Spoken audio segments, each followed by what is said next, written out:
I want you to answer this question. Let me see how you answered it. The nurse is planning a staff education program about collaborative conflict resolution strategies. So that's the body. It's talking about collaborative. And which of the following will best describe implementation of a collaborative conflict resolution strategy? So on this theme, what I understood is which implementation that when these nurses use, they can kind of resolve the conflict. So I went to answer one. A staff nurse is working with the nurse manager and offering suggestions about an upcoming new procedure.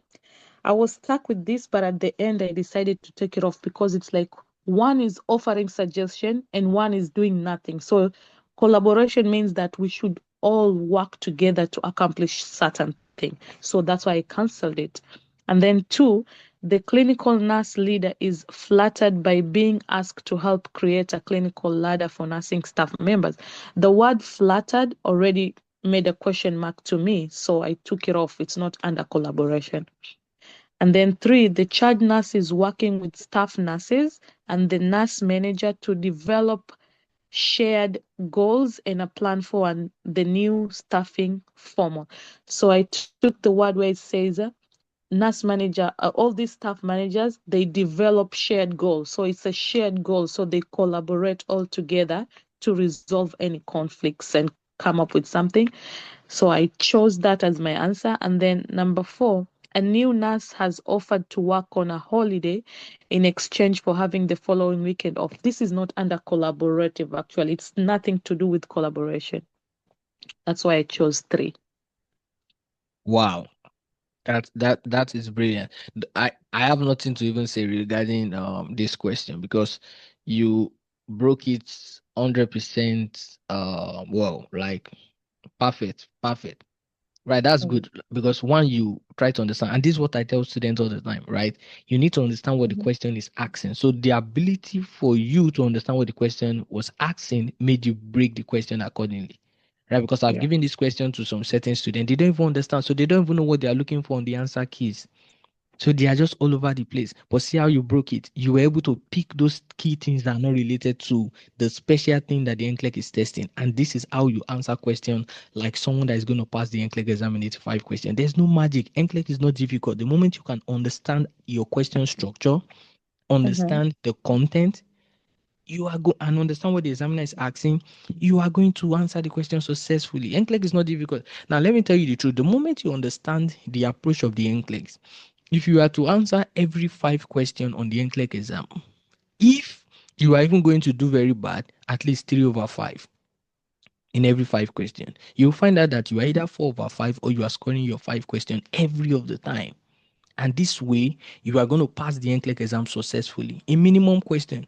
Because obviously the exam gets tired. Now, when the exam gets to 5 questions, the exam is tired of you. It's like you need to leave the exam center because you are doing too much.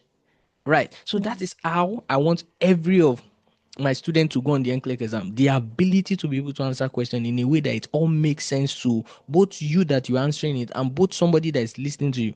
Like now, if someone listening to the way you are explaining this question like that, I don't even need to add any explanation to it. They understand already.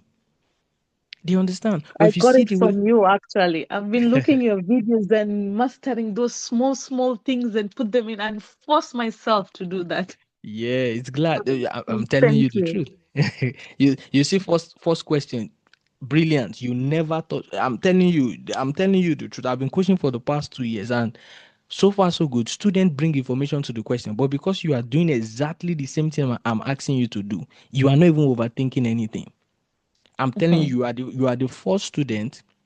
I don't know how much content knowledge you have, but one thing I can tell you for sure is that you are the first student that I've seen that, because this is our first session, like answering questions together, apart from the first one we did Mhm. earlier time.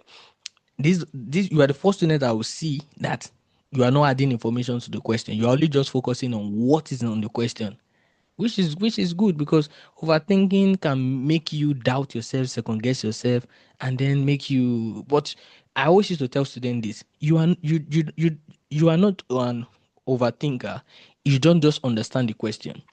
You don't have anxiety. You don't just understand the question. Overthinking is a result of not understanding the question. Anxiety is a result of not even understanding how to break the question, or you fear of what you don't know. Yeah, Fear, it's fear of true. the unknown. Right, because let it make sense to me. If I tell you to do this math, you say, "Oh, I don't like mathematics." Most people say, "I don't like mathematics." Now, if I tell you 1 plus 1, you will say 2. Now, you never had anxiety to do this because you have the knowledge to answer it. Now, if I tell you are going to see this on the NCLEX exam, how are you going to feel? You are going to feel happy because you are going to be like, "Oh, so the maths I'm going to see on the NCLEX exam is just related to 1 plus 1." You are going to feel happy because you can undo this. So anxiety comes when you don't know how to answer something. But if you have the ability to answer something, guess what? You are going to do well.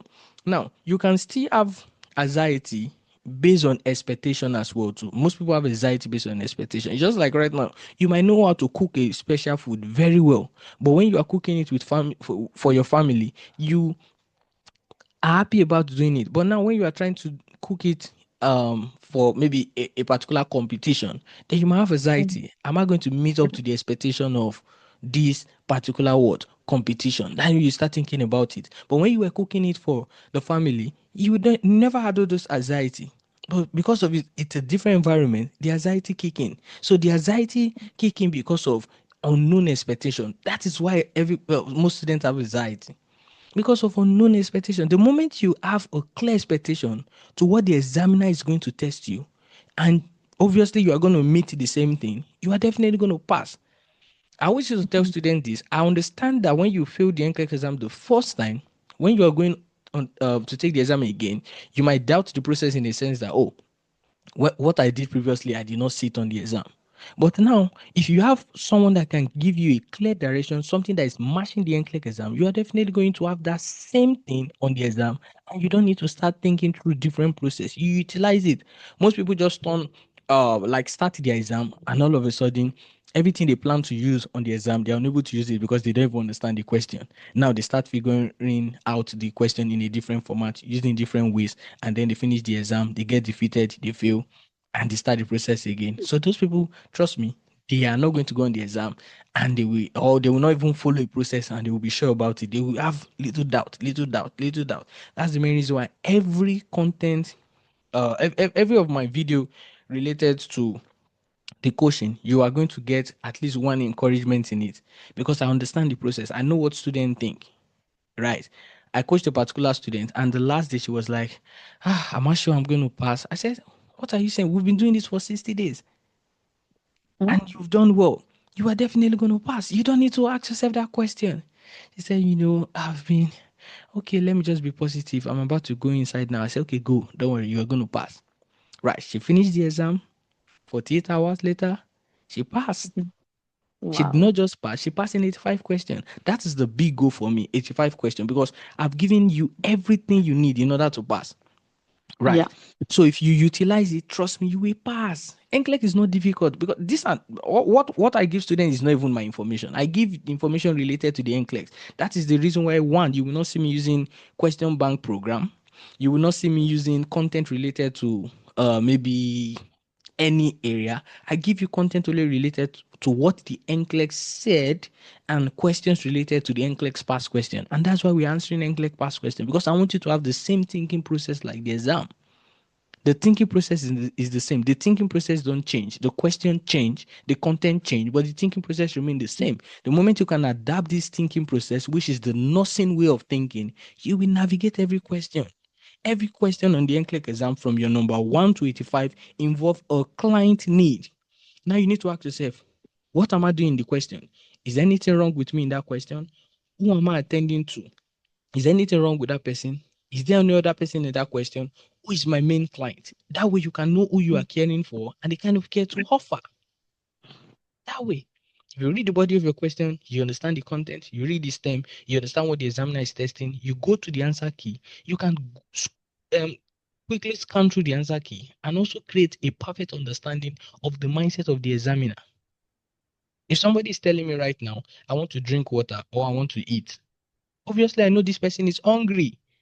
The person don't Mhm. need to tell me they are hungry before I understand from their statement that they are saying, I want to eat. Somebody say, I want to eat. Obviously, I know they are hungry. So if I read this examiner statement, I'm supposed to be able to understand the mindset of the examiner just by reading it. And this is what I teach in my coaching program. Because now when I understand the body of the question, it's all about collaborative. And which you did perfectly well. I'm not even trying to like add anything. I'm just only trying to explain the whole process that you did now.